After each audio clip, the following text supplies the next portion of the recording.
तो अपन जो देख रहे थे, यहाँ पे देख रहे थे कि आपका पीवीसीसी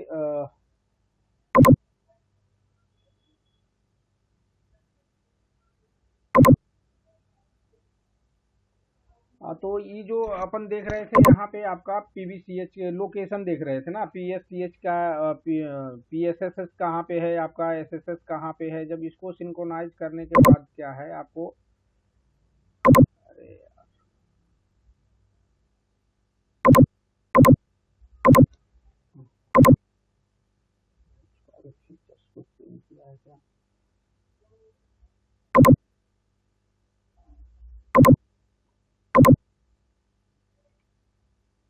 तो स्क्रीन मेरा दिख रहा है ना आप लोग को? Hello hello. नहीं, स्क्रीन नहीं दिख रहा।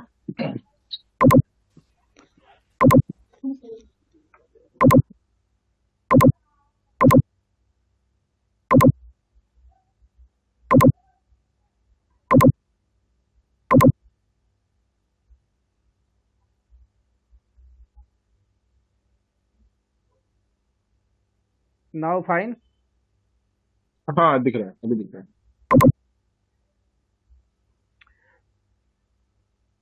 तो हम लोग जो देख रहे थे ना कि पीएसएस एसएसएस का लोकेशन का अपडेट वाला स्टार्ट किया,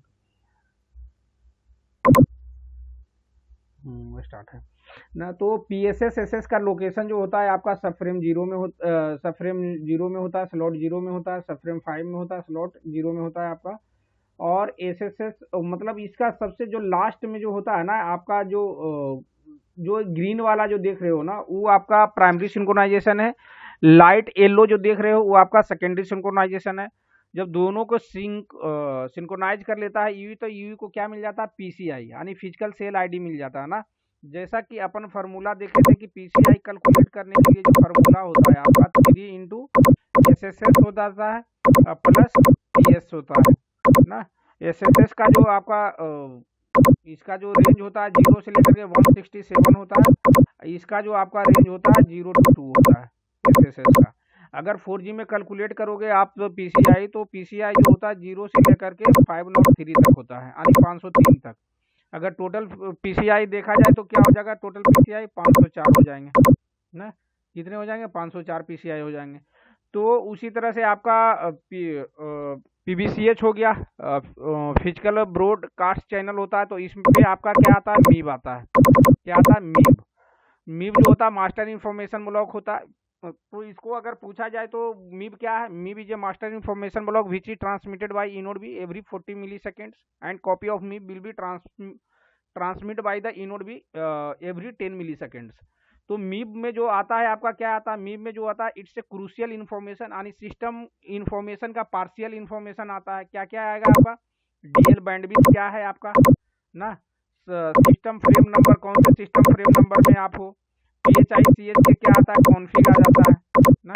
पीएचआईसीएच यहाँ पे पूछ देगा आपको पीएचआईसीएच का इसका यूज केस क्या है। तो इसका जो है कि जब जो whatever data we have send to the networks that data acknowledgement came on this channels. उसका जो भी डेटा आप अपलिंक में भेजोगे ना, उसका जो एक्नॉलेजमेंट जो भेजेगा यानी स्टेटस भेजता है आपका, नेटवर्क बताता है कि जो भी डेटा आपने भेजा that data I have received और नॉट। अगर नेटवर्क ने डेटा को रिसीव नहीं किया तो ये क्या भेजेगा, नैक भेजेगा।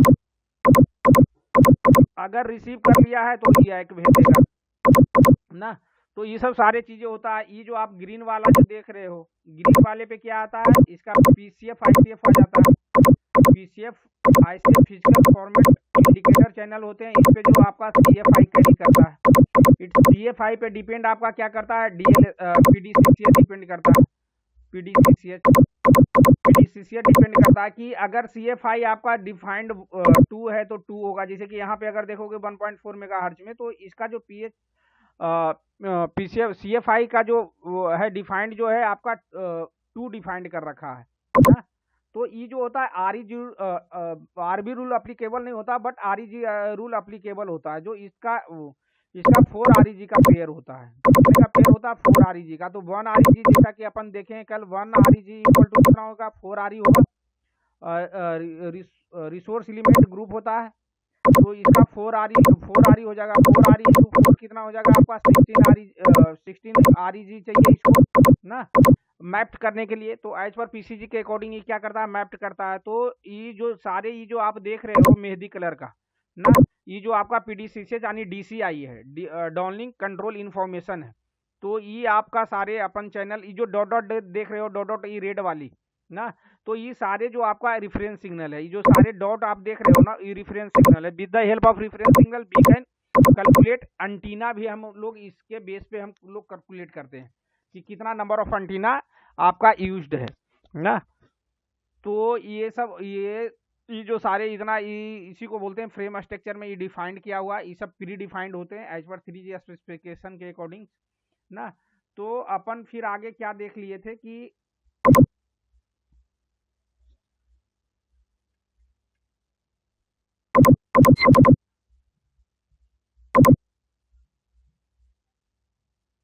फिर आपका क्या था ये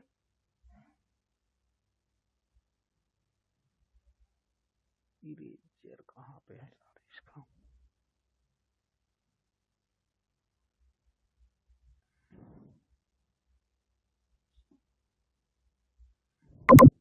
एक मिनट में इरेजर ढूंढ रहा हूँ ना। इसको यूज किया हुआ बहुत दिन हो गया है मुझे। किन्हीं को पता है क्या इरेजर कहाँ पे रहता है इसमें जूम में?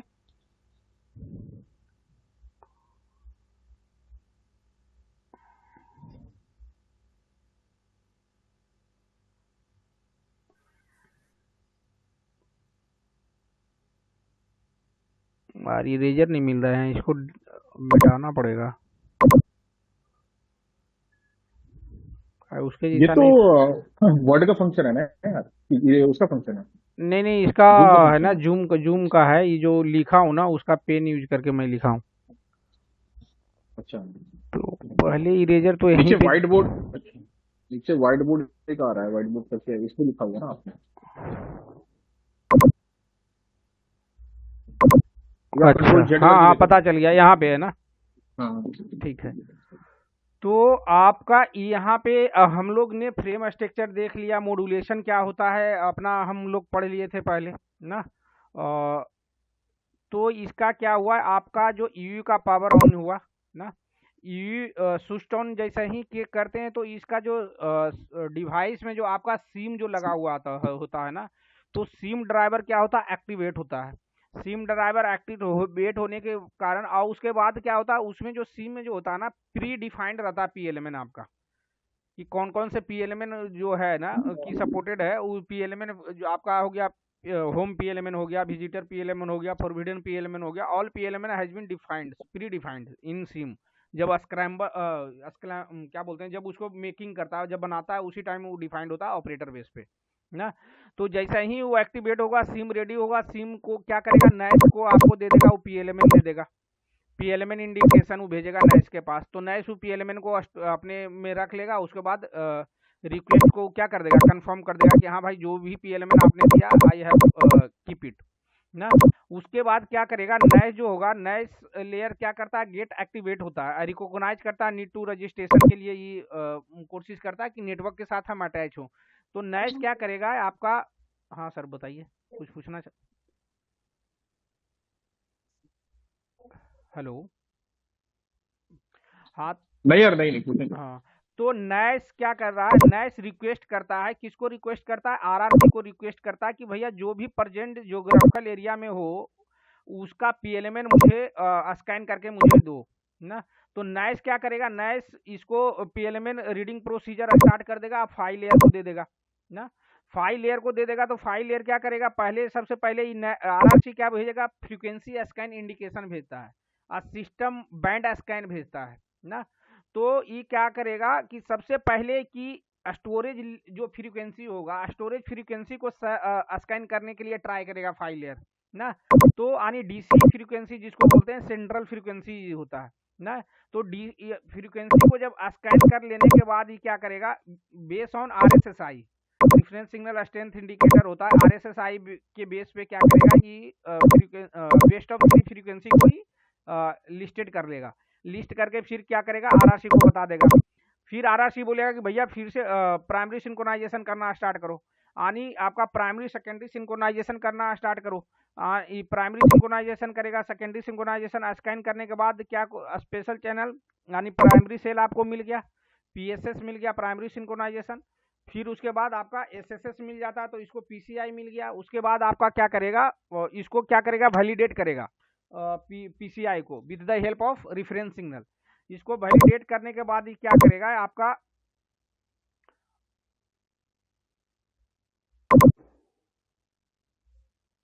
वैलिडेट करेगा, तो इसको पीसीआई मिल गया। पीसीआई मिलने के बाद क्या होता है, मीब सिप को डिकोड करेगा ही। तो अपन ये सब देख लिए थे कल ना, तो इसको मैं स्किप करता हूँ।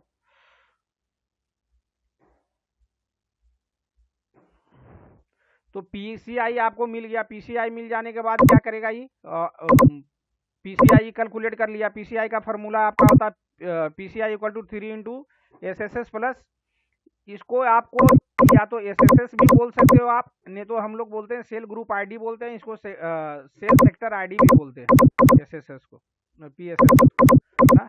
तो ये कैलकुलेट करने के बाद इसको क्या मिल गया, पीसीआई मिल गया। फिर उसके बाद यूई क्या करेगा, UE continue read the another channel is called PBCH. PBCH को जब इन डिकोड करेगा, यानी मीब को डिकोड, पीबीसीएच का कहने का मतलब है कि पीबीसीएच ही बोलता है इंटरव्यूअर ना, मीब को डिकोड करेगा। मास्टर इंफॉर्मेशन ब्लॉक है जो कि क्या करता है, एवरी 40 मिली सेकेंड में न्यू मीब को क्या करता है, नेटवर्क आपको ट्रांसमिट करता है, ब्रॉडकास्ट करता है ना। तो मीब में क्या है, सिस्टम इंफॉर्मेशन ब्लॉक का इंफॉर्मेशन आता है, पार्शियल सिस्टम इंफॉर्मेशन ब्लॉक का इंफॉर्मेशन आता है। पार्शियल मतलब क्या आ गया, डीएल बैंडविड्थ आपका मिल जाएगा यहाँ पे। वहाँ पे एन मान लो कि 25 है, इट मीन्स है कि 5 मेगाहर्ट्ज आपका है। एन 100 है, इट मीन्स आपका 20 मेगाहर्ट्ज का है ना। फिर आपका सिस्टम फ्रेम नंबर आएगा जो कि कितने बिट्स के होते हैं आपके, 3 बिट्स के ये होते हैं, सॉरी 8 बिट्स के होते हैं system frame number. DL bandwidth आपके 3 बिट्स के होते हैं। फिर आपका पीएचआईसीएच कॉन्फिग जो होता है आपका 3 बिट्स के होते हैं। कितने बिट्स के होते हैं, 3 बिट्स के होते हैं। सीआरसी बिट जो आपका होता है, सीआरसी बिट जो होता है 16 बिट्स के होते हैं ना। तो टोटल कितना आपका हो गया, 10 बिट जो होते हैं रिजर्व बिट होते हैं। रिजर्व बिट कितने होते हैं, 10 बिट्स होते हैं, 10 बिट्स रिजर्व बिट होते हैं। तो टोटल जो बिट्स जो आपका हो गए कितने हो गए, टोटल नंबर ऑफ बिट्स जो हो गए 40 बिट्स हो जाते हैं। कितने बिट्स हो जाते हैं, 40 बिट्स। तो इंटरव्यूअर पूछता है कि एक्चुअल मैसेज साइज क्या होता है। एक्चुअल मैसेज साइज होता है आपका 24 बिट्स के होते हैं। 24 बिट्स में क्या हो गए आपका, डीएल बैंडविड्थ आपका हो गए 3 बिट्स के हो गए, 8 बिट्स के आपका सिस्टम फ्रेम नंबर हो गया, पीएचआईसीएच आपका 3 बिट्स के हो गया, और रिजर्व बिट जो होता है 10 बिट हो गया। टोटल आपका 24 बिट्स हो गए। आपका 16 बिट आपका सीआरसी बिट हो गए। इट मीन्स टोटल जो बिट्स मैसेज साइज हो गया 40 बिट्स का। सीआरसी बिट के स्क्रैम्बल कर करके इसमें क्या है कि एंटीना मास्क नंबर भी इससे हम कैलकुलेट कर लेते हैं सीआरसी बिट के अकॉर्डिंग में ना, कि कितने एंटीना आपके कॉन्फ़िगर किए गए हैं।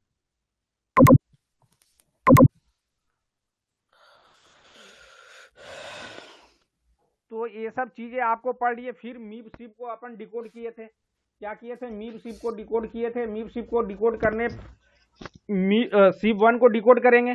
सिप 1 को जब आप डिकोड करोगे तो क्या मिल जाएगा आपका, सिप 1 को डिकोड करोगे तो पीएलएमएन, हम उसी के लिए इंतजार कर रहे थे ना।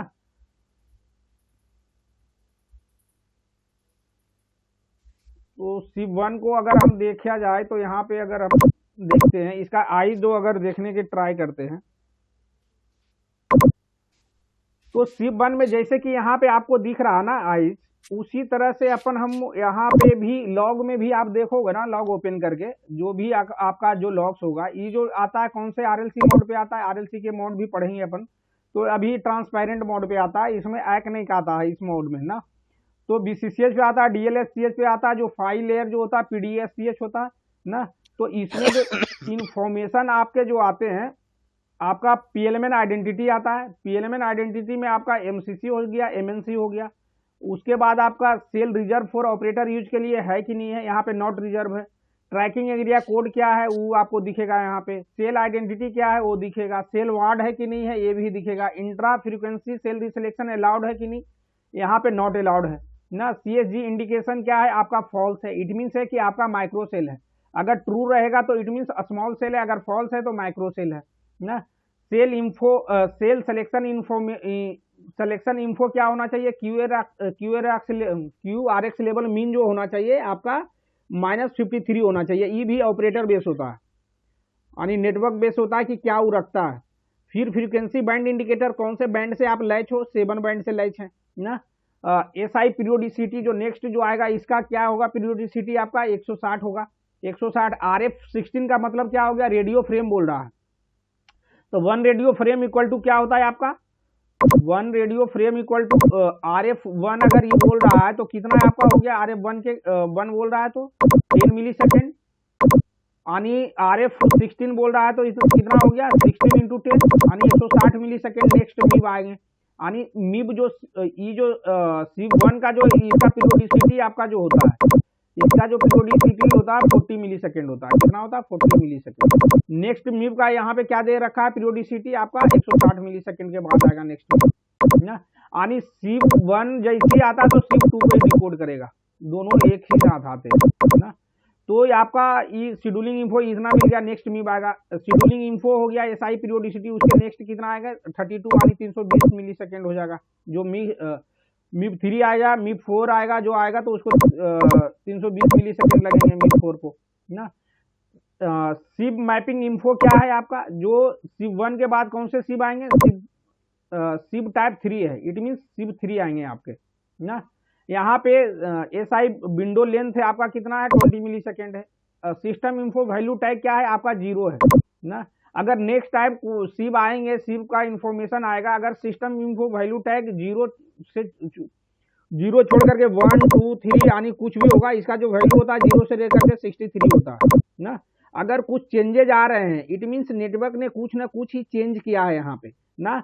तो सिस्टम इन्फो वैल्यू टैग का वैल्यू क्या आएगा, अगर कोई फिर से मीब भेजेगा SIB भेजेगा तो इसका अगर वैल्यू चेंज है, सिस्टम इन्फो वैल्यू टैग अगर इक्वल टू के जगह पे 1 है या चाहे 2 है ना, तो ये क्या करेगा, ये आपका इट मीन्स है कि नेटवर्क ने कुछ ना कुछ इंफॉर्मेशन इसका अप टू डेट करके दिया है। तो फिर वो ड्यूटी क्या करेगा, उसको अप टू डेट करेगा, उस चीजों को कन्फिगर कर लेगा ना। अगर नहीं किया अगर सेम भेजा है तो वो क्या करेगा, कन्फिगर नहीं करेगा। उसी तरह से अपन देखते हैं आपका SIB2 is a very crucial information ना।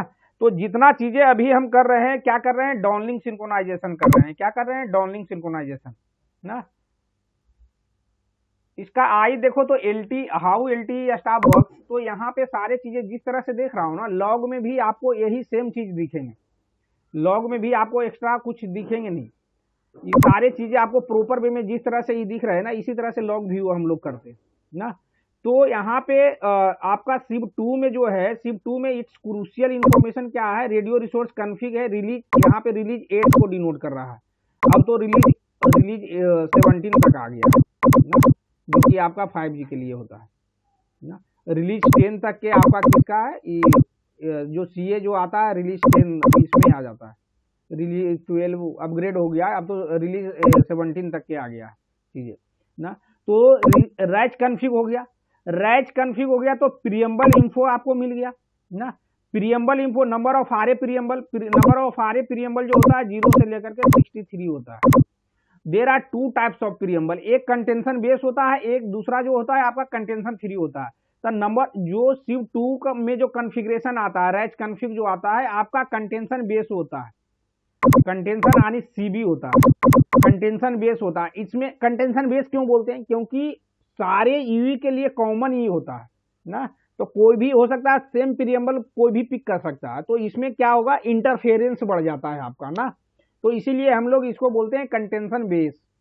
तो नंबर ऑफ आरए प्रीएम्बल आपका एंड 52, इट मीन्स 52 आपका डिफाइन कर रखा है, यानी आपका 53 जो है 53 में 52 हम घटा देंगे तो 11 जो है आपका क्या है, 11 जो है आपका कंटेंशन फ्री के लिए बचा करके रखा है ना। फिर आपका पावर रैंपिंग पैरामीटर है। पावर रैंपिंग पैरामीटर का यूज केस क्या है, अगर हम एक बार हमने भेजा, क्या किए, एक बार अगर वन टाइम मान लो कि हमने शेड्यूलिंग रिक्वेस्ट नेटवर्क को भेजा, लेकिन वो रिक्वेस्ट है नेटवर्क तक नहीं पहुंचा है ना, नेटवर्क तक क्या है नहीं पहुंचा है, तब क्या करेगा, नेक्स्ट टाइम यू ऐसा तो नहीं है ना कि एक बार हम भेज दिए अगर नहीं पहुंचा तो फिर हम दोबारा नहीं भेजेंगे, ऐसा तो नहीं है ना। कि एक बार अगर आपने भेज दिया तो दोबारा हम नहीं भेजेंगे, ऐसा नहीं है। तो पावर रैंपिंग स्टेप का मतलब है कि हम नेक्स्ट टाइम अगर फर्स्ट टाइम जो हमने रिक्वेस्ट भेजा, शेड्यूलिंग रिक्वेस्ट जो मैंने भेजा नेटवर्क को, वो request if it is not reach to the network, in that case you will be wait. कितना टाइम वेट करेगा वो आगे देखते हैं अपन ना। दूसरा तब पावर को नेक्स्ट टाइम क्या करेंगे, पावर को रैंपिंग करके, यानी जो भी पावर से आपने भेजा है उससे 2 dB को हम पावर को क्या करेंगे, रैंप अप कर देंगे, पावर को इनहांस कर देंगे, उसके बाद फिर से रिट्राई मारेंगे। ये आपका है preamble initial receive target power. Preamble initial receive target power जो आपके हैं कितना, इतना होना चाहिए मिनिमम पावर ना। ये भी ऑपरेटर बेस होते हैं, कॉन्फ़िगरेशन जो डिफाइंड करते हो आप इनोडबी साइड में, ये ऑपरेटर बेस होते हैं। कोई ऑपरेटर रखा हुआ है 100 रखा हुआ है, कोई 110 रखा हुआ है, कोई 105 रखा हुआ है, जैसे कि यहाँ पे देखोगे तो 104 रखा हुआ है ना। तो 104 मिनिमम होना ही चाहिए, तब जाकर के नेटवर्क तक के माइट भी पहुंच सकता है, नहीं तो नहीं भी पहुंच सकता है ना। फिर है आरए सुपरविजन इन्फो है। तो प्रीएम्बल इनिशियल ट्रांसमिशन मैक्स, तो बोल रहा है n = 6 प्रीएम्बल ट्रांसमिशन मैक्स, यानी ट्रांसमिशन से आपको समझ में आ रहा है कि जो हम प्रीएम्बल शेड्यूलिंग प्रीएम्बल जो हम भेजेंगे नेटवर्क को, मैक्सिमम कितना टाइम हम रिट्राई कर सकते हैं, 6 टाइम। अगर 6 टाइम में भी मुझे नहीं रेयर रिस्पॉन्स मिला, तब हम क्या करेंगे, फिर से चीजें जो सारे प्रोसेस अभी तक के जितना हम पढ़े हैं वो सारे चीजें फिर से परफॉर्म करेगा ड्यूटी ना। आरए रिस्पॉन्स विंडो साइज, एक बार जब आपने शेड्यूलिंग प्रीएम्बल आपने भेज दिया, उसके बाद है कि RAR RA response window size, इसको बोलते हैं रेयर रिस्पॉन्स भी बोलते हैं, RAR, रैंडम एक्सेस रिस्पॉन्स। तो रैंडम एक्सेस रिस्पॉन्स के लिए SF10 है, इट मीन से सब फ्रेम 10 है, और 10 मिली सेकेंड तक हम क्या करेंगे, वेट करेंगे कि नेटवर्क भेजेगा, रेयर रिस्पॉन्स करेगा। अगर रेयर रिस्पॉन्स नहीं किया तो हम क्या करेंगे, फिर से रिट्राई करेंगे, जो ट्रांसमिशन मैक्स है इसको रिट्राई करेंगे।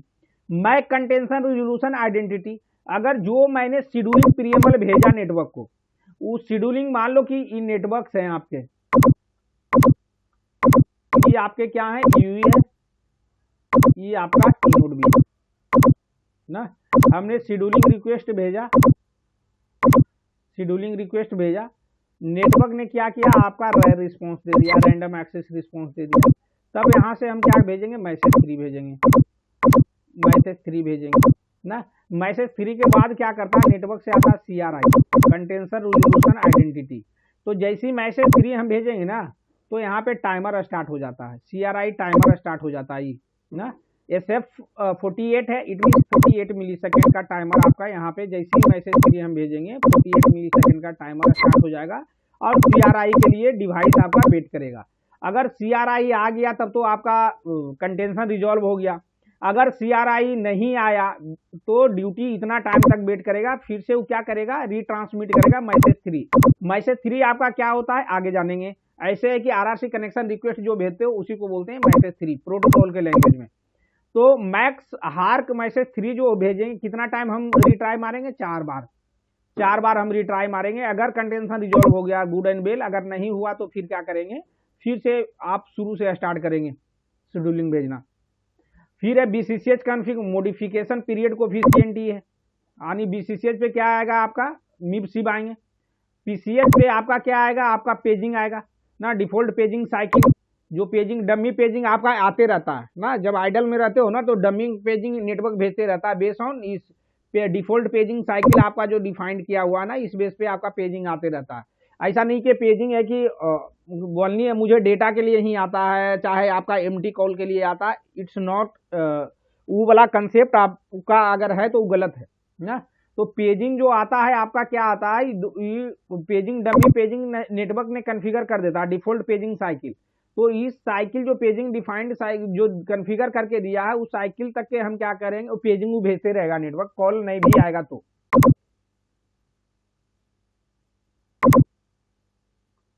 फिर आपके क्या है, PUSCH का कॉन्फ़िगरेशन है, आपका PDSCH का कॉन्फ़िगरेशन है, रेफरेंस सिग्नल पावर ये है।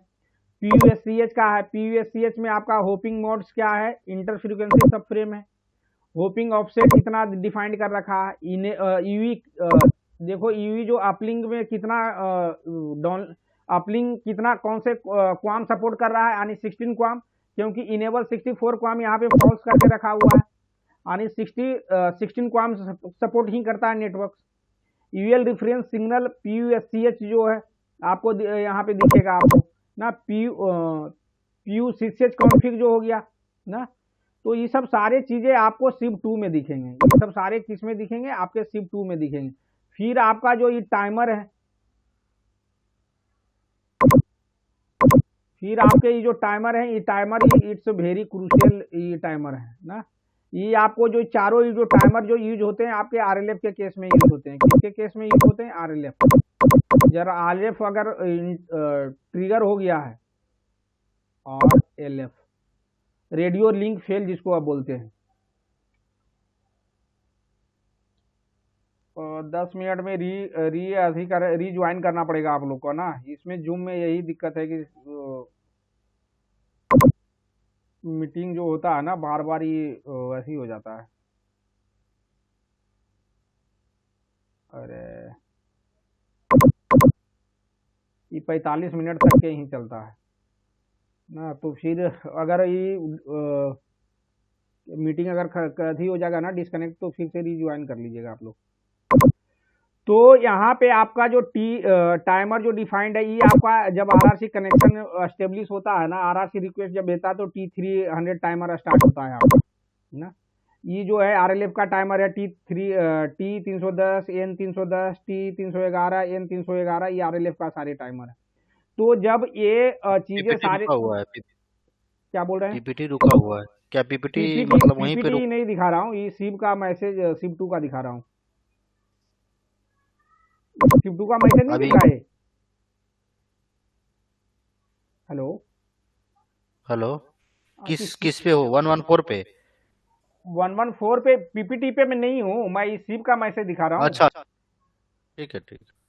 हाँ, तो PPT का अब मैं जाऊंगा, इसका मैसेज का है कि वहाँ पे मैसेज नहीं है ना, आगे जाकर के डिटेल में पढ़ेंगे अपना ना।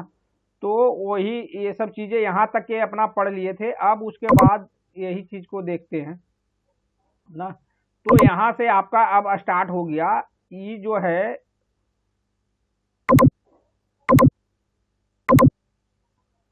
तो हमने क्या किया, शेड्यूलिंग रिक्वेस्ट हमने क्या क्या देख लिया कि आपको मिल गया, PLMN मिल गया ना, रैच का कॉन्फ़िग मिल गया, यानी रैच मिल गया, कंटेंशन फ्री वाला देख लिए। तो रैंडम शेड्यूलिंग प्रीएम्बल ये क्या करेगा, यूई आपको सेलेक्ट करेगा। इस प्रीएम्बल किसको भेजेगा? नेटवर्क को भेजा ना। नेटवर्क ने क्या कर दिया? रैर रिस्पॉन्स कर दिया। रैर रिस्पॉन्स कर दिया, इट मीन्स है क्या कि आपका रैच जो है फिर इधर से क्या भेजेगा? मैसेज 3 भेजेगा। फिर इधर से आपका RR कंटेंशन रेजोल्यूशन आइडेंटिटी भेजेगा। क्या भेजेगा? Contention resolution identity.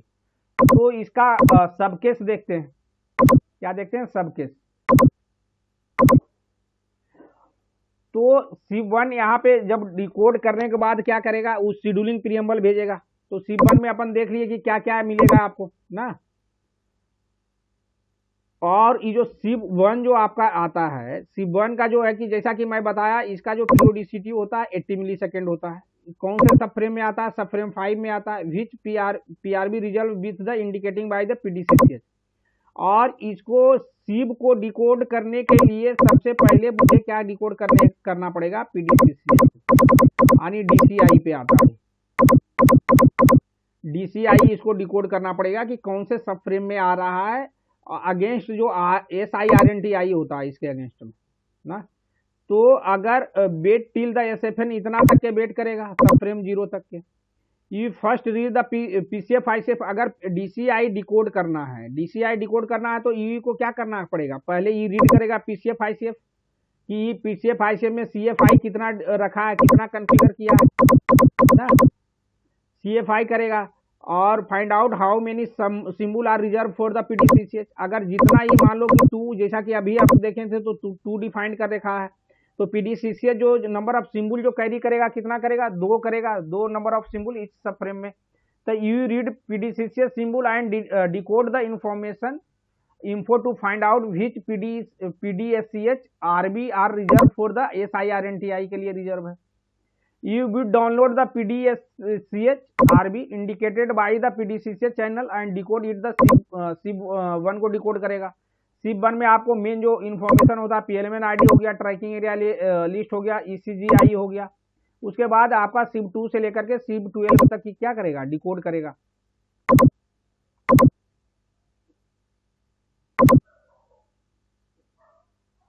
फिर ईवी क्या करेगा, UE RRC keep the PLMN ID and ask UE PHY layer to leave the cell to find the next cell को फाइंड करने के लिए ये बताएगा.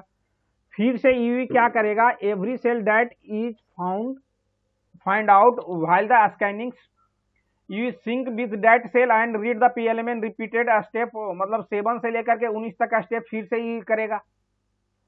RRC finalise PLMN list and send it to the UE NAS को बता देगा कि भैया ये सब PLMN है. यूई नैश क्या करेगा, PLMN सेलेक्ट करेगा with the support of information present in the SIM card में जो प्रेजेंट होगा.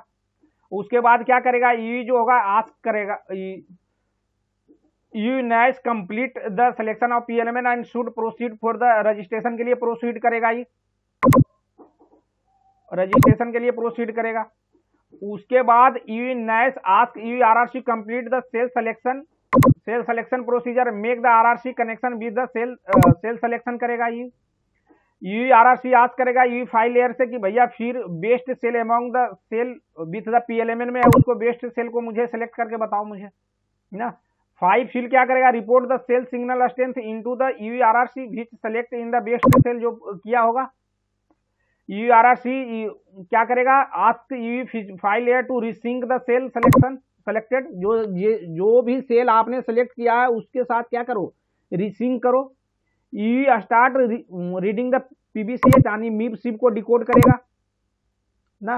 MIB-SIB को डिकोड करने के बाद उसको क्या मिल गया, आपका जो इन्फॉर्मेशन अपना डिटेल में अभी देखे हैं, राइट. तो यूई आरआरसी जनरेट करता प्रोटोकॉल मैसेज कॉल्ड, कौन सा मैसेज, RRC connection request. UE RRC send this message to the PDCP layer को भेजेगा. PDCP किसको करेगा, RLC को भेजेगा. RLC किसको भेजेगा, मैक को क्या करेगा, डिस्पैच कर देगा किसको, फाइल लेयर को. तो UE MAC consider this message with the technical names called, इसको बोलते हैं आप, जैसा कि मैं बताया आपको, इसको बोलते हैं मैसेज 3 प्रोटोकॉल के लैंग्वेज में. UE MAC store message 3 in a buffer, और ये बफर में अपना रख लेगा. Start activity called random access procedure, ये क्या करेगा, स्टार्ट करेगा. इसको रैप बोलते हैं अगर शॉर्टकट में देखा जाए तो. To get the resource needed to send this message 3 on the PUSCH पे करेगा, ये सेंड करेगा.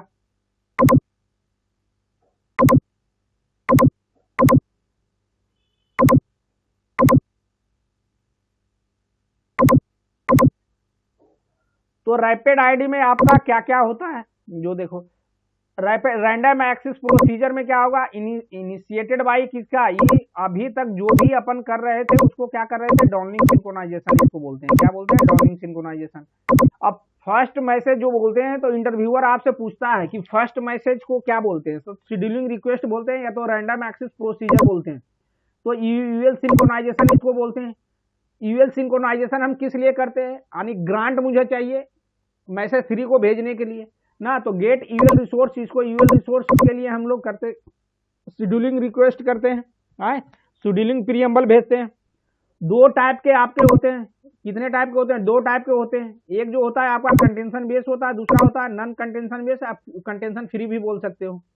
Collab possible on the PRACH transmission from the several UE, क्योंकि कॉमनली सारे यूई के लिए होता है, एप्लीकेबल होता है. तो ऑब्वियस सी बात है कि कोलिजन होगा आपका, उसका सब केस अपन देखेंगे. Collision will be avoid as network allocated the special signatures, special PRACH resource इसको एलोकेट कर देता है कंटेंशन फ्री में. कंटेंशन फ्री ये है, कंटेंशन बेस आपका है. तो 1 by 1 अपन देखते हैं इसको.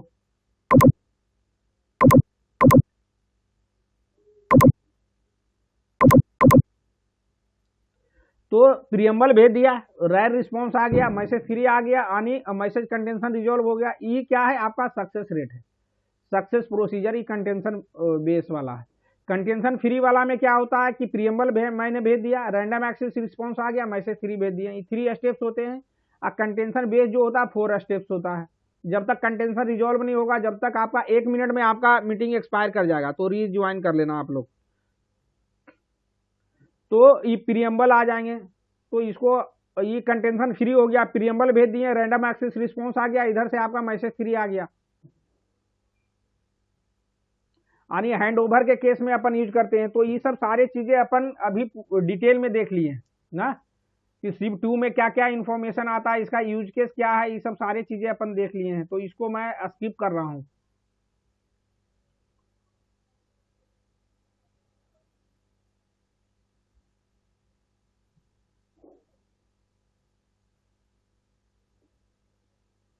तो इसका सब केस कंटेंशन बेस का फर्स्ट सब केस में अपन देखते हैं ना।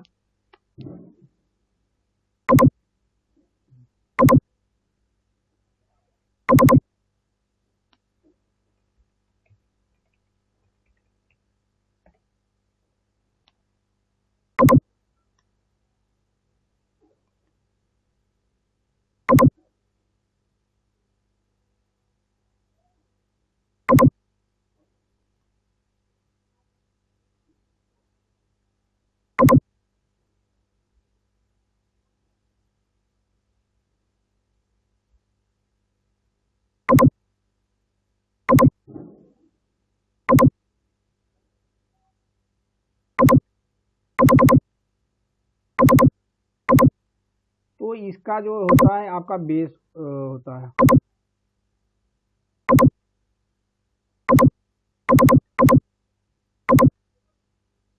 मेरा दिख रहा है ना स्क्रीन? हेलो? हाँ हाँ, दिख रहा है, दिख रहा है, दिख रहा है। तो कंटेंशन बेस पहले अपन डिस्कस कर रहे हैं ना। तो कंटेंशन बेस पहले होता क्या, ईवी जो मैक है सेलेक्ट करता है preamble out of available 64 preamble. 64 preamble क्यों बोल रहे हैं, क्योंकि 0 से 63 तक होता है ना। तो ये जो इंफॉर्मेशन आपके आते हैं 60 कंटेंशन बेस प्रियम्बल्स जो आते हैं, आनी 0 to 47 डिपेंड करता है, ऑपरेटर बेस ही भी है। तो कुछ जो होते हैं कि 2 ग्रुप में बढ़ते हैं, ग्रुप ए में होता है, ग्रुप बी में होता है। मान लो कि कुछ प्रियम्बल जो है कि ग्रुप ए में डिफाइंड कर रखा है, यानी 0 to 61 डिफाइंड कर रखा है, ग्रुप बी में आपका 32 to 47 डिफाइंड कर रखा है। और दूसरा चीज है स्पेसिफिक साइज बेस भी होता है। अगर ग्रुप ए से हम शेड्यूलिंग प्रियम्बल भेजेंगे कि ग्रुप बी से भेजेंगे, अगर आपका जो मैसेज साइज है less than equal to 6 byte है, तब तो ग्रुप ए से भेजेंगे। अगर message size greater than 6 byte है, तब हम ग्रुप बी के थ्रू हम भेजते हैं प्रियम्बल ना। और जो बाद बाकी जो बचा, मैं एग्जांपल ले रखा हूं कि मान लीजिए कि कंटेंशन बेस जो प्रियम्बल दे रखा है 0 to 47 है, राइट। एज पर एग्जांपल ये ऑपरेटर बेस होता है। तो नॉन कंटेंशन बेस प्रियम्बल जो आपका कितना बचा, 47 तक ले गया था, 48 to 63 हो गया। UE MAC give the preamble to EV5 for the dispatch. Dispatch के लिए क्या करेगा, मैक लेयर किसको दे देगा, फाइल लेयर को दे देगा। UE MAC tell EV5 about which PRACH resource should be use for the preamble sending. UE MAC क्या करेगा, 5 को बता देगा कि कौन से प्रियम्बल पे अगर देखा जाए, इसको अगर हम देखें तो इसका जो इंडेक्स होता है, क्या होता है, इंडेक्स होता है, पीरेज इंडेक्स।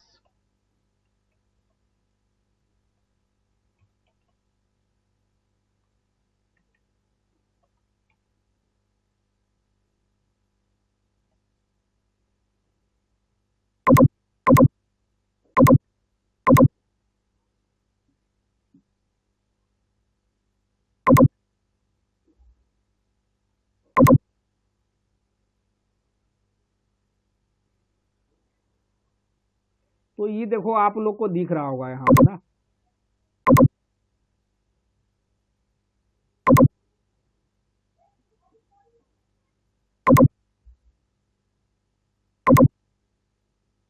बड़ा लेट ज्वाइन किया अरुण। ये जो होता है आपका पीरेज इंडेक्स है, यहाँ पे ध्यान से देखो आप ना।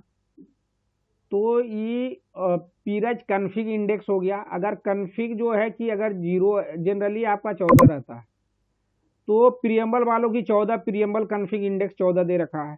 तो प्रियम्बल फॉर्मेट कौन से फॉर्मेट में भेजेंगे? फॉर्मेट 0 में भेजेंगे। सिस्टम फ्रेम नंबर क्या होगा? एनी सिस्टम फ्रेम नंबर होगा आपका। सब फ्रेम क्या होगा? 0 टू यानी 0 टू 9 कोई भी हो सकता है। तो जनरली यही डिफाइंड करके रखते हैं सारे ना। तो आपका कॉलकॉम का इंटरव्यू दिया था, तो मैं पूछा था मेरे से कि पीरेज कन्फिग इंडेक्स जो टेबल है उसमें क्या क्या इंफॉर्मेशन होते हैं। तो आपके क्या क्या पीरेज कन्फिग इंडेक्स के करस्पॉन्डिंग क्या होता है? प्रियम्बल का फॉर्मेट क्या होगा? फॉर्मेट 0 होगा, फॉर्मेट 1 होगा, फॉर्मेट 2 होगा, फॉर्मेट 3 होगा। कौन से फॉर्मेट में भेजोगे ना। फिर सिस्टम फ्रेम नंबर आपके क्या होंगे? इवन होगा या एनी होगा। फिर आपका सब फ्रेम कौन से सब फ्रेम में भेजो? मान लो कि पीरेज कॉन्फ़िग इंडेक्स आपका 5 है, तो फॉर्मेट क्या? फॉर्मेट 0 में होगा। फॉर्मेट 0 में होगा, कौन से सिस्टम फ्रेम नंबर होगा? एनी होगा। आपका सब फ्रेम नंबर क्या हो गया? इसके अगर क्रॉसपॉन्डिंग जाओ तो 7 हो जाएगा, सब फ्रेम 7 में भेजेंगे ना। तो इस तरह से आपके ये दिखते हैं।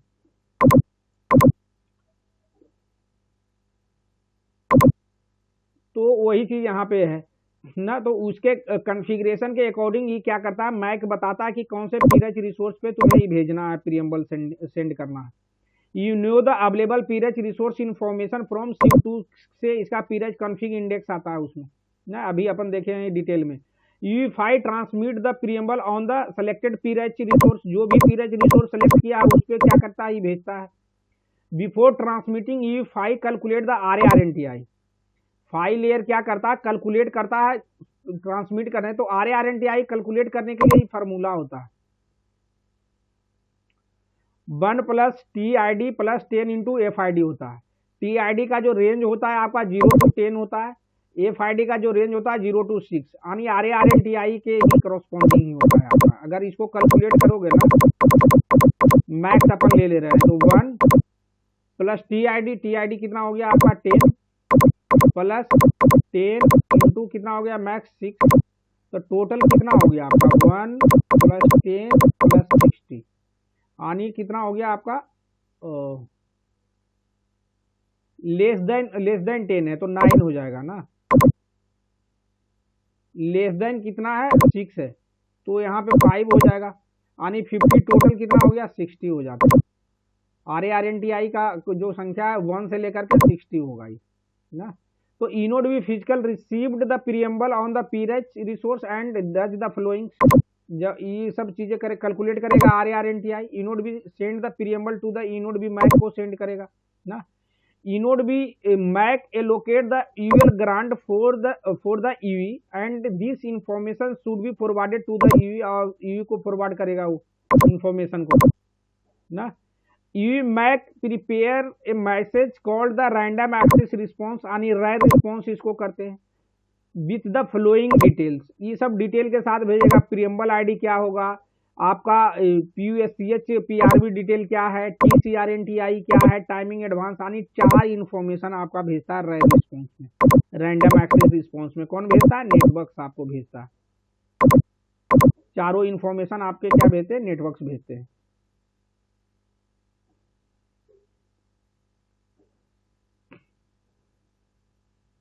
तो this rare response rare must be sent to EV PDCC channel by the receiving PRB। receiving PRB पे करेगा। ENodeB MAC allocate the PRB for the EV on the PDSCH पे and give this detail to the rare परस जो RB allocation होगा to the eNodeB physical layer को देगा। Physical layer किसका दे देगा? आपका इनोड इसको दे देगा, ईवी को दे देगा, ईवी फाइल लेयर को दे देगा। First eNode physical have to send the PRB reserve details to the EV. पहले आपको DCI भेजेगा। क्या भेजेगा? DCI। DCI 0 पे आपका ये इंफॉर्मेशन आता है, जो डाउनलिंक वाला इंफॉर्मेशन डाउनलिंक ग्रांट आता है। तो ये अगेंस्ट द RARNTI के अगेंस्ट में भेजेगा वो। ENodeB 5 pack the right response information on the PDSCH PRB पे करेगा, ट्रांसमिट करेगा। UE physical listen to the PDCH को क्या करेगा? लिसन डिकोड करेगा PHY layer. Get to know the here is the PRB allocated against the RARNTI on the PDSCH पे करेगा कि कौन से PRB पे एलोकेट किया है तो आपका right response. UE PHY layer क्या करेगा, उसको डाउनलोड करेगा स्पेसिफिक पीआरबी को, decode the information and send to the MAC layer को, ये बता देगा, सेंड कर देगा।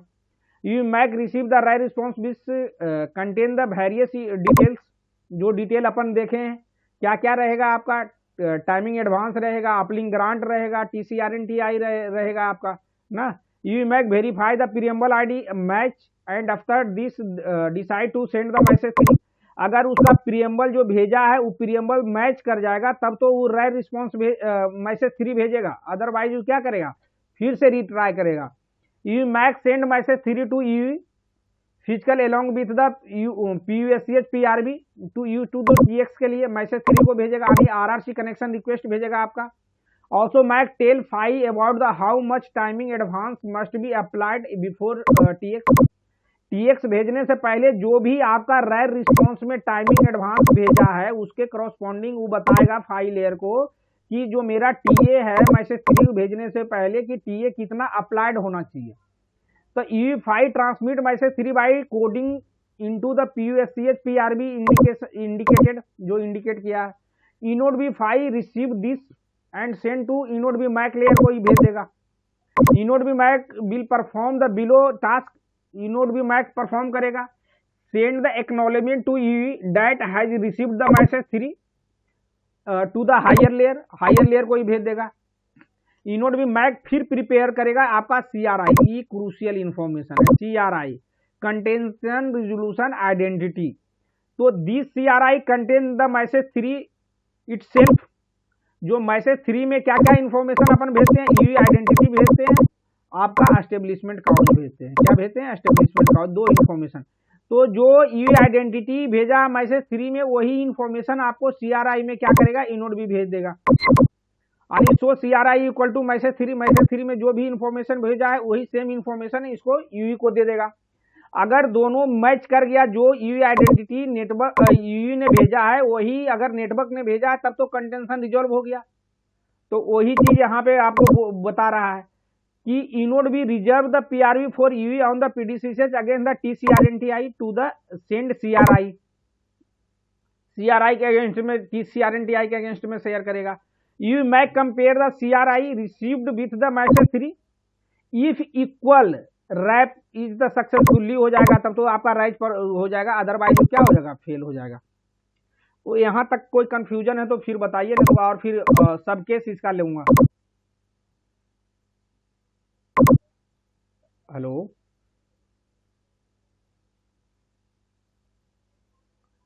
हेलो, अभी ठीक है।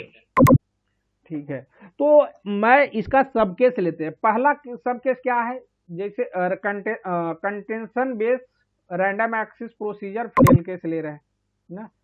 तो पहला क्या हो सकता है, you transmit preamble with less power, जो कि अपन देखें preamble initial receive target power जो दे रखा है, कॉन्फ़िगरेशन जो दे रखा है शिफ्ट 2 में अभी जो देखा था, तो उसमें क्या था आपका -104 dB के साथ। अगर मान लो कि यहाँ पे -110 dB के साथ भेज रहे हैं तो पॉसिबिलिटी क्या है, लेस पावर से हम भेज रहे हैं ना, इसको क्या भेज रहे हैं, लेस पावर से। दूसरा चीज क्या होता है ना, अगर प्रैक्टिकल में आप जाओगे ना तो एक टारगेट पावर होता है, क्या होता है, टारगेट पावर होता है। दूसरा जो फाइल लेयर पे होता है DTPC पावर होता है। दोनों पावर अगर ये जो मैक ने जो सेट किया है, ये जो सेट किया, दोनों के जो डिफरेंस जो होना चाहिए 2 dB का डिफरेंस होना चाहिए। तब है कि फाइल लेयर है कि उसको भेजेगा, उस मैसेज 1 को भेजेगा, यानी आपका शेड्यूलिंग रिक्वेस्ट को भेजेगा, अदरवाइज ये क्या करेगा, ये भेज ही नहीं पाएगा, बोलेगा भैया ये बहुत ज़्यादा डिफरेंस है, नहीं पहुंचेगा ना। तो उस केस में हम ट्रांसमिट नहीं कर पाते। PDCS पावर जो होता है आपका, ये ट्रांसमिशन पावर होता है इसका फाइल लेयर, दोनों का जो DB जो होना दो का डिफर होना चाहिए। इसी कारण से है कि बार बार वो आपका रैच फेल होता है ना। तो यहाँ पे देख रहे हैं E wait for the max time for the RAR response, जो random access response window size जो डिफाइंड कर रखा था उस टाइम तक के ई अगर लेस पावर से भेजा है ना, लेस पावर से भेजा है तो ये जो रेयर रिस्पॉन्स का जो टाइम जो डिफाइंड था उतना टाइम तक ई वेट करेगा। If not receive you decide perform the random access procedure once again but with the higher power। Higher power का किसका बात कर रहा है, आपका जो पावर रैंपिंग स्टेप जो था वहां पे SIP2 में कॉन्फ़िगरेशन, अगर आपको ध्यान होगा तो ना, तो इसी पावर को रैंपिंग पावर यहाँ पे क्या है 2 dB, तो 2 dB से जो भी पावर से ये भेज रहा है उससे उससे 2 dB को पावर को क्या करेगा, इन्हांस करेगा। इन्हांस करके फिर से वो क्या करेगा, रीट्राई करेगा, रीसेंड करेगा शेड्यूलिंग रिक्वेस्ट। और यहाँ पे देखो प्रियम्बल ट्रांसमिशन मैक्स कितना बार भेजेगा, 20 टाइम्स यहाँ पे है। Preamble initial receive target power यहाँ पे देखो 120 dB डिफाइन कर रहा है, मान लो कि 124 से भेजा हो, 122 से भेजा होगा, तो फिर से ये क्या करेगा, इन्हांस करने का मतलब निगेटिव में है तो ज्यादा है ना, तो 120 कर देगा, फिर 118 करेगा ना। इसी तरह से 2 dB से क्या करेगा, इन्हांस करते रहेगा। और रैंडम एक्सेस रिस्पांस साइज जो है SFN 8 है, तो इट मीन्स 80 मिली सेकेंड है आपका। 80 मिली सेकेंड में आपका रैर रिस्पांस आ जाना चाहिए, रैंडम एक्सेस रिस्पांस। अगर नहीं आया है तो इट मीन्स क्या है, कुछ झोल है, जो हम भेजे हैं वो क्या है, नेटवर्क तक के नहीं पहुंचा है ना। तो ये फर्स्ट केस ये हुआ है आपका। सेकेंड केस देखते हैं। सेकेंड केस में क्या पॉसिबिलिटी है कि 2 UE हम ले रहे हैं, 2 UETX टू डिफरेंट प्रियम्बल से भेजे हैं by using same PRACH resource. Resource क्या हम भेजे हैं, सेम पीराइच रिसोर्स को यूज करके हम क्या भेजें, शेड्यूलिंग रिक्वेस्ट भेजें। प्रियम्बल तो मेरा डिफरेंट है, बट जो रिसोर्स जो भेजे हैं, जो रिसोर्स सेम रिसोर्स पे भेजे, पीराइच रिसोर्स पे। तो पहला सब केस क्या हो सकता है, UE1 preamble reach, UE2 preamble fail due to the less power. ये पावर से क्या भेजा, लेस पावर से भेजा है आपका दूसरा UE ना। तो बोथ UE क्या किया, कैलकुलेट किया RARNTI, it would be same. क्यों सेम होगा, क्योंकि ये जो पीराइच रिसोर्स जो यूज किया है दोनों सेम यूज किया है। तो जब ये कैलकुलेट करेगा तो क्या मिलेगा इसको, वो RARNTI के अगेंस्ट में इसको सेम ही मिलेगा ना। तो inode B receive UE1 preamble and decide to send back RAR for UE1 के लिए। इनोड बी को तो जो प्रियम्बल आपने भेजा है, 2 UE का प्रियम्बल, UE1 UE2 का प्रियम्बल आपने भेजा, लेकिन इनोड बी का जो प्रियम्बल भी मिला है सिर्फ UE1 का मिला है, क्योंकि सफिशिएंट पावर से भेज रहा था। UE2 क्या भेज रहा था, लेस पावर से, तो उसका जो है कि शेड्यूलिंग रिक्वेस्ट, शेड्यूलिंग प्रियम्बल जो है पहुंचा ही नहीं है इनोड बी तक ना। तो इनोड बी पैक किसके किया है, RAR response send it to UE1 के लिए ऑन PDSC।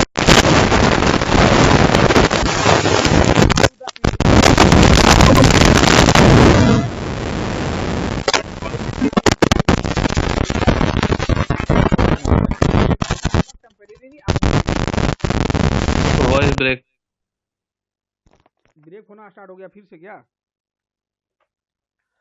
हेलो। ये तो आपका रैंडम एक्सिस ये क्या हो गया, random axis radio network temporary identity के अगेंस्ट में आपका PDCCH पे DCI आएगा, आनी आपका क्या आएगा, DCI 0 पे आएंगे, क्या आएंगे, DCI 0 पे आएंगे ना।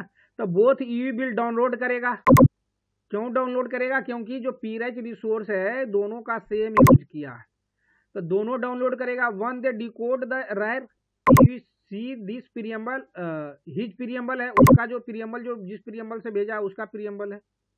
You two find his preamble is not match with the preamble, क्योंकि प्रियम्बल इसका जो था डिफरेंट प्रियम्बल से भेजा था ना।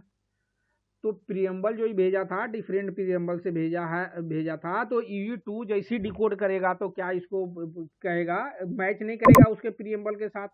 तो EU2 क्या करेगा, डिसाइड, UE1 क्या करेगा, डिसाइड करेगा कि भाई मेरा तो प्रियम्बल ग्रांट मिल गया, तो मैसेज 3 को ही सेंड करेगा। EU2 क्या करेगा, EU2 फिर से वो क्या करेगा, मैसेज 1 को परफॉर्म करेगा, यानी रीडू करेगा आपका रैंडम एक्सेस प्रोसीजर को, यानी शेड्यूलिंग रिक्वेस्ट को फिर से, शेड्यूलिंग प्रियम्बल को फिर से भेजेगा नेटवर्क को ना। तो ये आपका सब केस 2 क्या हुआ, UE1 और UE2 preamble reach to the inode B, दोनों का जो है प्रियम्बल इनोड बी के पास पहुंच गया। UE1 का भी पहुंच गया है, UE2 का भी पहुंच गया है। As the preamble sequence are design to not to have any correlation with one another, eNodeB can recognize each separately and allocate the resource for both. इसका जो प्रियम्बल था क्या था, ये प्रियम्बल डिफरेंट था, अगर दोनों का सपोज दोनों का प्रीएम्बल रीच हो गया, ई नोड बी को मिल गया, तो ई नोड बी क्या करेगा, सेपरेटली इसको भेजेगा scheduling preamble, sorry right response, random access response भेजेगा सेपरेट दोनों को इंडिविजुअली। यहाँ तक कोई क्वायरी कि आगे बढ़ूँ? यही चीजें है कि थोड़ा सा डीप ड्राइव उसमें होगा। समझो कि मैक चल रहा है आपका, यहाँ पे क्या चल रहा है, मैक। कोई दिक्कत? आगे बढ़ूं? तीसरा केस क्या हो सकता है आपका, 2 EVTX सेम प्रीएम्बल के साथ भेज रहे हैं बाई यूजिंग सेम पीरेच, यानी आपका दोनों प्रीएम्बल भी सेम है, आपका पीरेच रिसोर्स भी सेम है। पॉसिबिलिटी अपन सबकेस ले रहे हैं कि क्या क्या पॉसिबिलिटी हो सकता है ना। तो सबकेस 1 क्या होगा, मान रहे कंसीडर कर रहे हैं कि EU1 का जो प्रीएम्बल है रीस्ट हो गया, ई नोड बी को मिल गया है, EU2 का जो प्रीएम्बल हो गया है फेल्ड हो गया है ड्यू टू लेस पावर ना। Both EU calculate RARNDI calculate करेगा, इट वुड बी सेम। क्यों सेम होगा, क्योंकि प्रीएम्बल भी सेम है, रिसोर्स भी दोनों का सेम है। तो दोनों को पता नहीं चलेगा, दोनों को लगेगा कि मेरे लिए ही ग्रांट यूएल ग्रांट मुझे मिल गया है। तो ई node B receive EU1 preamble and decide to send the right response.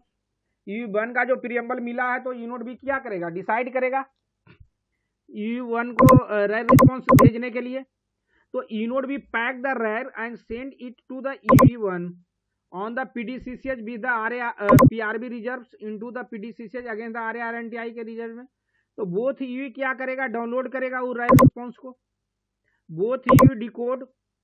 अब बोथ EU क्या करेगा, रियलाइज करेगा कि their preamble is present in a right response, they consider the resource given, और दोनों कंसीडर क्या करेगा कि मेरे लिए रिसोर्स दिया है, SIM2 EU2 को भी लगेगा कि मेरे लिए रिसोर्स दिया है। तो दोनों EU क्या करेगा, मैसेज 3 को क्या करेगा, ट्रांसमिट करेगा PRB रिसोर्स ऑन RAR पे। तो EU1 message 3 received by E node B, EU1 message 3 receive कर दिया, बट EU3 का मैसेज जो है कि रिसीव नहीं हुआ। क्या हुआ, रिसीव नहीं हुआ, रिसीव नहीं हुआ। तो ई node be send message CRI, तो EU1 on the PDCCH PRB with the reserve against the TCRNTI। आपका जो मैसेज 3 जो आता है, मैसेज 3 जो भेजते हैं अपन, CRI जो आता है आपका TCRNTI पे आता है। किस पे आता है, TCRNTI। ये आपको पूछता है इंटरव्यू में, तो ये चीजें ध्यान रखना। जो मैसेज 3 हम बोलते हैं TCRNTI पे भेजते हैं। ये थोड़ा सा इसको डिटेल में अपन हेडर ऊपर देखेंगे, मैक जब स्टार्ट करेंगे ना तो बहुत डीपली देखेंगे इसको ना। तो when both EU download the PRB and examine the CRI with their the send message 3। तो मैसेज 3 में जैसा कि अपन जानते हैं कि EU आइडेंटिटी अपना भेजता है, एस्टेब्लिशमेंट काउज भेजता है, राइट। तो जैसी मैसेज 3 भेजने के बाद CRI भेजेगा ई नोड बी, तो ई नोड बी क्या भेजता है, जो भी इंफॉर्मेशन मैसेज 3 में EU भेजता है वही सेम इंफॉर्मेशन आपको CRI में भेज देता है। तो EU1 का तो EU आइडेंटिटी मैच कर जाएगा, लेकिन EU3 का क्या हो गया, EU आइडेंटिटी मैच नहीं करेगा। तो वो रियलाइज करेगा कि भाई जो रैंडम एक्सेस प्रोसीजर हम जो भेजे थे वो फेल हो गया, वो पहुंचा ही नहीं है। तो फिर से क्या करना पड़ेगा आपको, फिर से रीडू करना पड़ेगा, यानी फिर से परफॉर्म करना पड़ेगा। तो यहाँ पे देखो आपका यहाँ पे कोलिजन हो गया ना, हाँ। दोनों EU सेम प्रीएम्बल और सेम पीरेच रिसोर्स के साथ अगर भेज रहा है तो दोनों का एक पहला का तो चल गया, पहले के लिए तो बल्ले बल्ले है। दूसरा का क्या, लो पावर था, मान लो कि सेल एज पे होगा, तो इसका तो प्रीएम्बल नहीं पहुंच पाया। लेकिन ये कंसीडर करके क्या बैठा हुआ है, क्यों बैठा हुआ है कंसीडर करके, क्योंकि ये जो प्रीएम्बल जो भेजा था सेम प्रीएम्बल से भेजा था ना।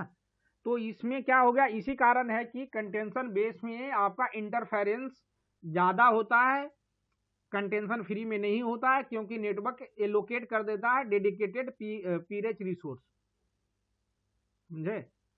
तो इसीलिए पूछा जाता है, इंटरव्यूअर आपसे पूछेगा कि व्हाई वी आर सेइंग कि in a contention base it's there is lot of interference is happened, क्यों होता है? क्योंकि जो आपका रिसोर्स जो आपका प्रियम्बल है might be multiple UE has been picked same preamble on PRACH resource. In that case they are lot of confusion. अब देखो इसका जो है EU2 का यहाँ पे अगर देखो ई केस 3 केस में, तो EU2 का क्या हो गया? वेस्टेज हो गया ना। EU2 क्या किया? इनोड भी ई है ना, इसने शेड्यूलिंग प्रियम्बल भेजा है, आपका रैप भेजा है, प्रोसीजर किया, बट ये क्या हुआ? पहुंचा ही नहीं। लेकिन ये सोच करके जैसे ही रैर रिस्पॉन्स आया है EU1 का रैंडम एक्सेस रिस्पॉन्स, तो EU2 क्या हो गया? EU2 कंसीडर कर लिया कि भाई जो हम भेजे वही गया होगा। फिर मैसेज 3 भेजा, मैसेज 3 हम भेजे, मैसेज 3 C1 वाला तो EU1 का तो पहुंच गया, CRI भेजा, तब इसको जाकर के पता चला है। तो इट मीन्स कहने का मतलब मेरा ये है कि ये जो स्टेप, इतना स्टेप तक ही वेट किया, तो ये क्या है? वेस्टेज हो गया इसका। तो इसी कारण है कि इंटरफेरेंस आपका होता है कंटेंशन बेस में, राइज के केस में ना। तो ये सब केस एक और देख लेते हैं। तो यहाँ तक कोई कंफ्यूजन है तो फिर बताइए, नहीं तो आगे बढ़ते हैं। नहीं नहीं ठीक है, आप आगे बढ़िए। और दूसरा सब केस क्या है कि आपका ये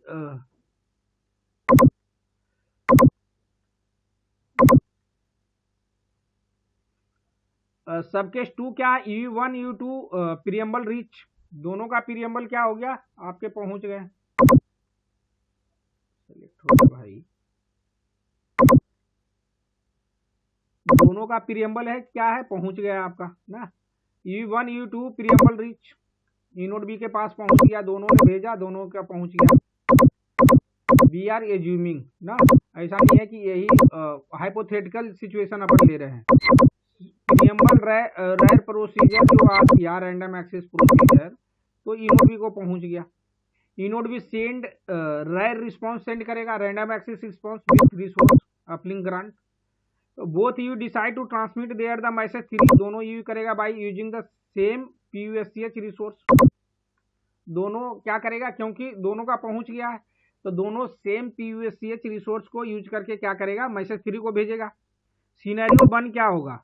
बोथ मैसेज 3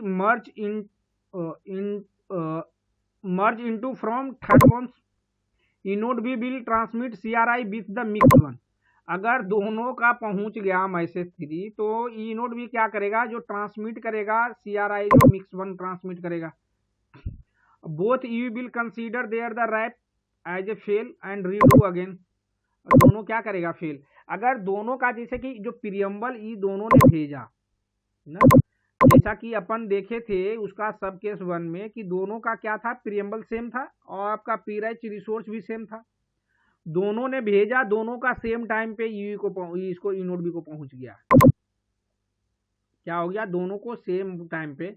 उसी तरह से मैसेज 3 भेजा, मैसेज 3 भी दोनों को सेम टाइम पे पहुंचा, मर्ज किया, थर्ड वन यानी उसको एक बनाया।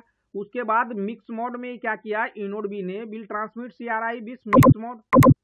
तो मिक्स मोड में जैसे ही वो CRI भेजेगा, इट मीन जो आपका EU आइडेंटिटी था वो एक्चुअल नहीं भेज पाएगा, दोनों को मिक्स करके भेजेगा। तो उसको लगा कि यार एक ही EU जो है कि 2 बार भेज दिया है।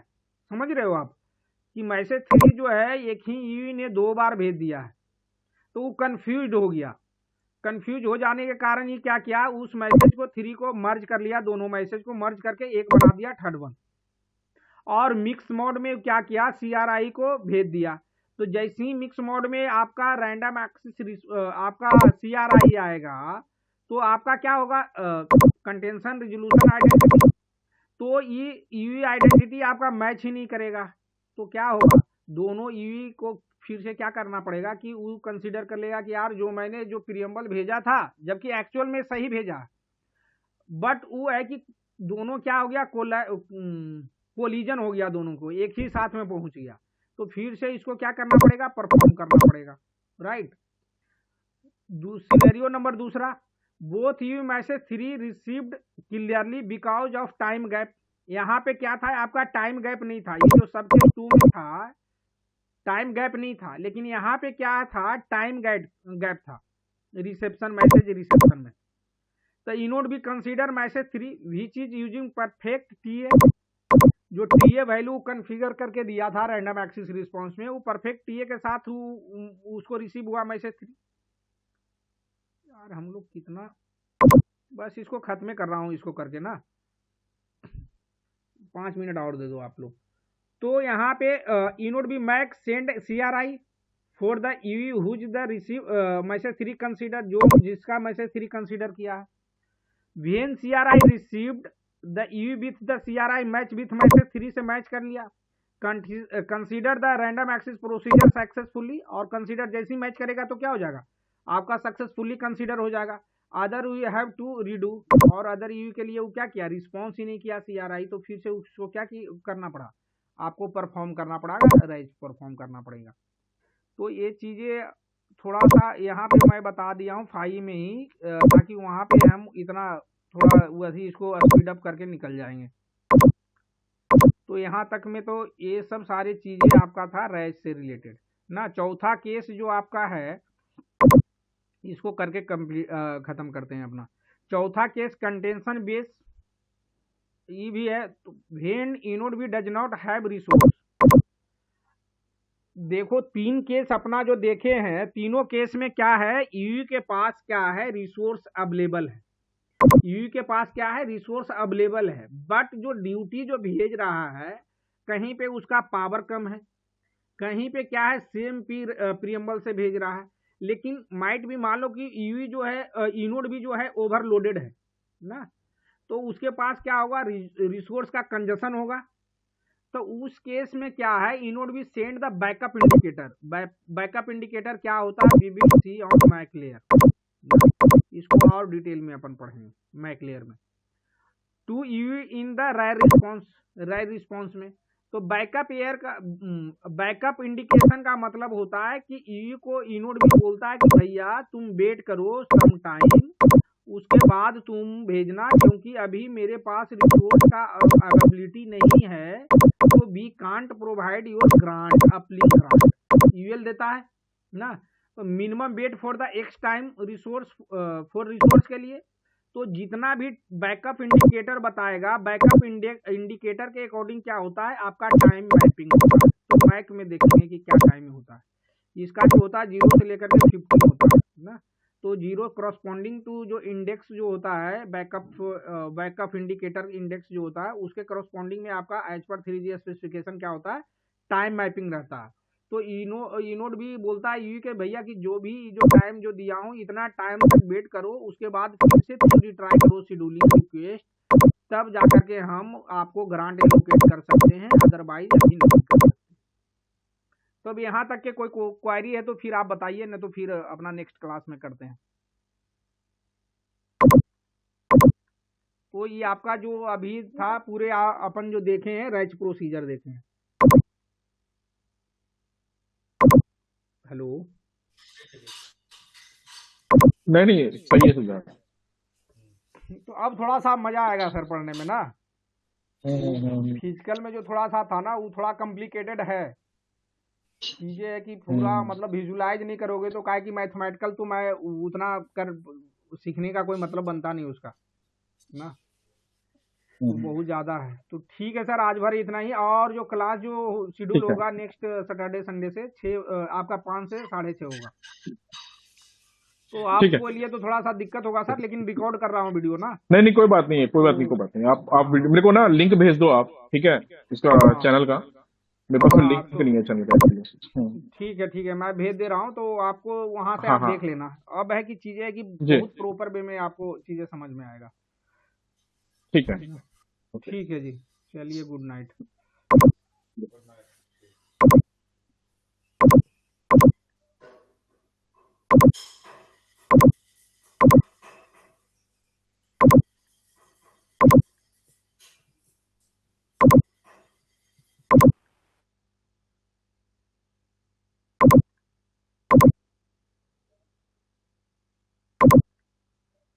हाय गाइस, इसी तरह से आप लोग है कि सपोर्ट करते रहिए और कंटिन्यू वीडियो को वॉच कीजिए और लाइक कीजिए। अगर कोई भी कन्फ्यूजन है, जैसे कि आपका देखो लास्ट जो वीडियो मैंने अपलोड किया था आप लोगों के लिए, मैं इतना मेहनत किया फिर भी मेहनत वो बेकार चला गया। मुझे एक्चुअली मैंने रीचेक नहीं कर पाया कि वॉइस रिकॉर्ड हुआ है कि नहीं हुआ है ना। तो उसमें जो हुआ था कि आपका वॉइस रिकॉर्ड नहीं हुआ था, तो इस कारण से है कि जो वीडियो तो मैंने अपलोड कर दिया क्योंकि रीचेक नहीं किया। तो someone viewer comment on video कि देर इज़ नो वॉइस ना।